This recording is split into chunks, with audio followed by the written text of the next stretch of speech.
அவங்க எல்லாரும் அவசரமா அனுப்புனதுனால அப்போ வந்துட்டு அவங்க மாவெல்லாம் பிசைஞ்சு வச்சிருப்பாங்களா, அதை மட்டும் எடுத்துட்டு போறாங்க சாப்பாட்டுக்கு. வேற எதுவும் சாப்பாட்டுக்கெல்லாம் ரெடி பண்ணல.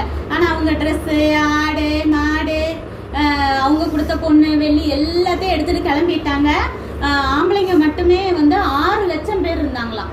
அப்போ பெண்கள் பிள்ளைங்க எல்லாரும் 30 லட்சத்துக்கு மேல இருந்திருப்பாங்கன்னு சொல்றாங்க.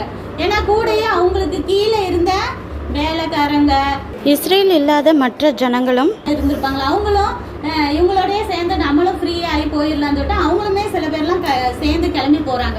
அப்ப 30-33 லட்சம் பேர் இருக்கலான்னு கெஸ் பண்றாங்க. அப்ப எவ்வளவு லட்சம் ஜனங்கள் இருப்பாங்க பாருங்க. எல்லாரும் என்ன செஞ்சாச்சு, கிளம்பி போயாச்சு. போனோம்னா தேவன் தான் அவங்கள அழைச்சிட்டு போறாரு.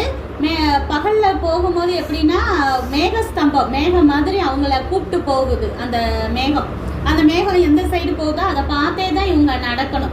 நைட் ஆனா வெளிச்சம் தெரியுமா, தெரியாதுல்ல. அப்போ வந்து அக்னி ஸ்தம்பம், அதாவது சூரியன் மாதிரி அப்படி வெளிச்சமா இருக்கிற ஒரு அக்னி ஸ்தம்பம் அவங்களுக்கு முன்னாடி போயிட்டே இருக்கும். அதை பார்த்து அவங்க நடந்துட்டே இருப்பாங்க.